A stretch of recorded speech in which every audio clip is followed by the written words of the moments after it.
Hello everyone, नमस्कार। मैं रक्षित गुर्जर स्वागत करता हूं आप सभी का शॉर्ट के यूट्यूब चैनल पर। आज की वीडियो में हम कंटिन्यू करेंगे इकोनॉमिक्स क्लास 12 का हमारा चैप्टर नंबर 7, जो समग्र मांग समग्र पूर्ति से संबंधित अवधारणाओं से रिलेटेड है।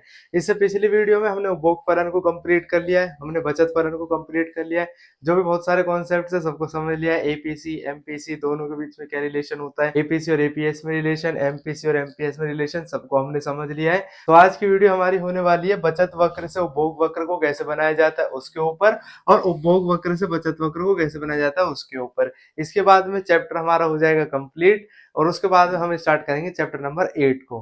तो स्टार्ट करते हैं वीडियो को।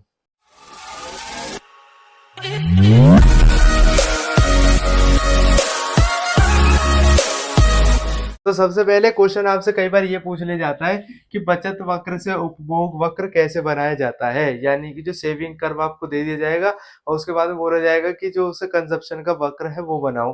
तो उसको बनाने के लिए सबसे पहले हमें पता होना चाहिए कि सेविंग का कर्व कैसे बनता है। तो इससे पिछले वाली वीडियो में भी हमने डिस्कस किया था कि सेविंग का जब हम कर्व बनाएंगे तो उसको कैसे बनाएंगे। तो ये वाई एक्सिस है, ये एक्स एक्सिस हो जाता है, ये वाई एक्सिस है, यहाँ पर हो जाता है 0। हमें पता है कि जो बचत का वक्र होता है वो ऋणात्मक से स्टार्ट होता है, यानी कि जो बचत होती है वो ऋणात्मक से शुरू होती है। जैसा कि हमें पता था कि इनकम को वाई से डिनोट करते हैं, कंजप्शन को सी से, सेविंग को एस से। जीरो लेवल ऑफ इनकम पे भी कुछ ना कुछ कंजप्शन जरूर होती है। इस टाइम पर जो कंजप्शन होती है उसको हम स्वायत्त उपभोग कहते हैं, यानी कि जब किसी पर्सन की इनकम आय शून्य होती है, उस आय पे भी वो जो खर्चा करता है उस खर्चे को स्वायत्त उपभोग कहा जाता है।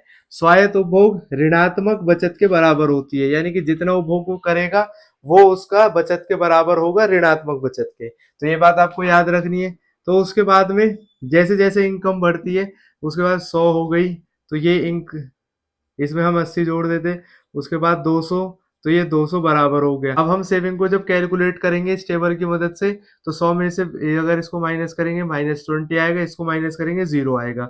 2 पॉइंट है आपको हमेशा याद रखने, पहले भी मैंने डिस्कस किया था, अब दोबारा डिस्कस कर रहे हैं हम इसके बारे में कि एक तो आपको स्वायत्त उपभोग के बारे में हमेशा याद रखना है, दूसरा आपको सम विच्छेद बिंदु के बारे में याद रखना है, जिसको ब्रेक इवन पॉइंट कहते हैं।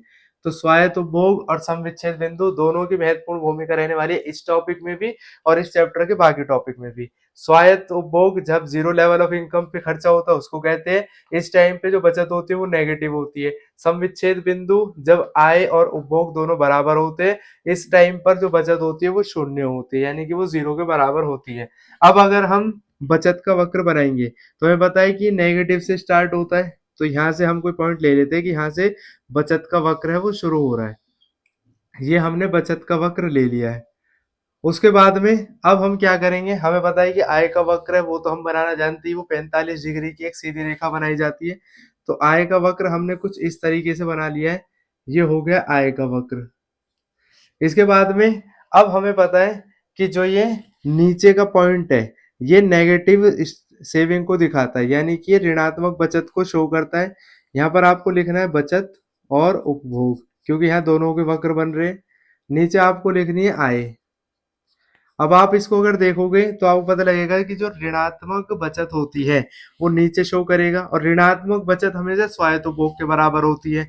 तो ऋणात्मक बचत जितनी है, सपोज करो यहाँ तक, तो इतना एरिया ऊपर का, लगभग इतना, ये हमारा स्वायत्त उपभोग के बराबर होगा नहीं होगा, क्योंकि हमें पता है जो स्वायत्त उपभोग होता है वो ऋणात्मक बचत के बराबर होता है। तो जितनी ऋणात्मक बचत होगी उतना ही स्वायत्त उपभोग होगा। तो अगर इतना है तो इतना ऊपर स्वायत्त उपभोग है, तो यानी कि उपभोग हमेशा यहाँ से स्टार्ट होगा।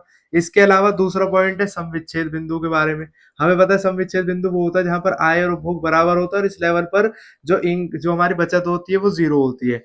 तो यहाँ पर जो बचत है 0 कब है, इस वाले पॉइंट पे, जब ये एक्स अक्ष को छूती है। इससे पिछली वीडियो में भी हमने इस डायग्राम को समझा था अच्छे तरीके से।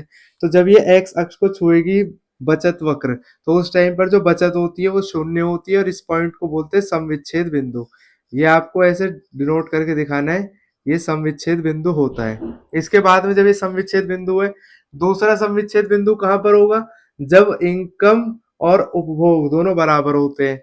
तो अगर हम यहाँ से बिल्कुल सीधा एक लाइन खींचे तो ये वाला जो पॉइंट है तो ये पॉइंट समविच्छेद बिंदु होगा, ये भी समविच्छेद बिंदु होगा। ये बचत को शो कर रहा है कि यहाँ बचत शून्य है, ये उपभोग को शो कर रहा है कि यहाँ पर उपभोग और आय दोनों बराबर है। क्योंकि हमें पता है उपभोग और आय कब बराबर होते हैं, जब जितना पैसा आया उतना ही पैसा चला गया, यानी कि जितना पैसा किसी ने कमाया उतना ही पैसा उसने खर्च कर दिया, उपभोग कर लिया है। तो y इज इक्वल टू सी हो जाएगा, y इज इक्वल टू सी। और ऐसी सिचुएशन में बचत कितनी होगी, जीरो होगी।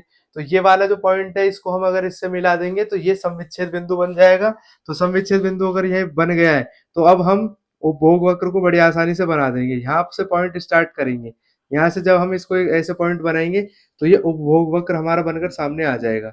तो जब क्वेश्चन पूछा जाए कि बचत वक्र से उपभोग वक्र बनाओ, तो बचत वक्र से उपभोग वक्र बनाया जाता है ऐसे कि जब बचत हमारे पहले सबसे पहले बचत वक्र बनाना है, उसके बाद में जो आय का वक्र है वो बनाना है, उसके बाद में जितनी नेगेटिव बचत होती है उतनी स्वायत्त उपभोग होती है, और यहाँ से स्टार्ट करेंगे और ये उपभोग वक्र बन जाएगा। अगर क्वेश्चन कई बार ये आ जाता है कि उपभोग वक्र आपको दे रखा है उससे बचत वक्र बनाना है, तो सबसे पहले यहाँ पर उपभोग वक्र हम बना लेंगे। बचत वक्र हमेशा ऋणात्मक से शुरू होता है, तो इसको लाइन को नीचे तक ड्रॉ करेंगे। जीरो, ये एक्स एक्सिस है, ये वाई एक्सिस है। हमें पता है जो उपभोग वक्र है वो कभी जीरो से शुरू नहीं होता, क्योंकि कुछ ना कुछ कंजप्शन जरूर किया जाता है। तो उपभोग वक्र ऊपर से स्टार्ट होता है। तो लगभग ऐसे उपभोग वक्र बन गया। यहाँ से जो आय का वक्र है वो बन जाएगा। जिस पॉइंट पर उपभोग वक्र और आय वक्र एक दूसरे को टच करते हैं उस पॉइंट को समविच्छेद बिंदु कहते हैं, और यहाँ पर उपभोग और आय दोनों बराबर होते हैं। तो ये समविच्छेद बिंदु हो जाएगा। इसके अलावा जो स्वायत्त उपभोग है वो ऋणात्मक बचत के बराबर होती है। जैसा हमने यहाँ देखा है कि अगर स्वायत्त उपभोग 40 है तो ये -40 ऋणात्मक बचत के बराबर है। तो अगर जितना पॉइंट स्वायत्त उपभोग को दिखा रहा उतना ही ऋणात्मक बचत का हो जाएगा लगभग यहाँ पे। तो इसको हम बोल देंगे कि नेगेटिव सेविंग है। तो सेविंग का वक्र यहाँ से स्टार्ट होगा। दूसरा हमने इसमें समझा है कि समविच्छेद बिंदु काम की चीज है। तो समविच्छेद बिंदु के बिल्कुल सीधे एक अगर हम लाइन ड्रॉ करेंगे जो लाइन एक्स अक्ष को छूती है, तो अब ये वाली लाइन हो जाएगी जो समविच्छेद बिंदु को दिखाएगी बचत के परिप्रेक्ष्य में कि यहाँ पर बचत शून्य होती है, यानी कि यहाँ पर बचत जीरो है।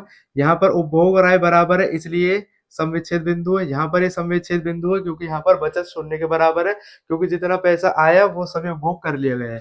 तो अगर हम इसको यहाँ से लाइन को ऐसे ड्रॉ करेंगे सीधी, तो ये हमारा बचत का वक्र बनकर तैयार हो जाएगा। तो बचत वक्र से उपभोग वक्र बनाते कैसे है वो यहाँ पर है, उपभोग वक्र से बचत वक्र कैसे बनाते हैं वो यहाँ पर है। इसमें जो सबसे जरूरी बात है, दो बातें जो आपको ध्यान में रखनी है, एक है स्वायत्त उपभोग, ऋणात्मक बचत। स्वायत्त उपभोग जितना होता है उतनी ऋणात्मक बचत होती है, उसके अकॉर्डिंग ही जो गैप है वो लिया जाता है और वक्र बनाया जाता है। दूसरी सबसे जरूरी बात है वो है समविच्छेद बिंदु की, कि अगर जो समविच्छेद बिंदु बचत के परिप्रेक्ष्य में, तब इसका मतलब होता है कि जो बचत है वो शून्य है और इस पॉइंट पर आय और उपभोग दोनों बराबर होते हैं। तो ये थी हमारी वीडियो, आई होप आपको समझ में आया होगा। अब इससे रिलेटेड जो और भी कॉन्सेप्ट है वो पिछली वीडियो हमने कवर कर लिए। यहाँ पर हमारा चैप्टर नंबर 7 हो जाता है कंप्लीट। अब हम मिलेंगे अपनी नेक्स्ट वीडियो सीरीज में, तब तक के लिए खुश रहे, स्वस्थ रहे और जुड़े रहे अक्षवाट के साथ। जय हिंद, जय भारत।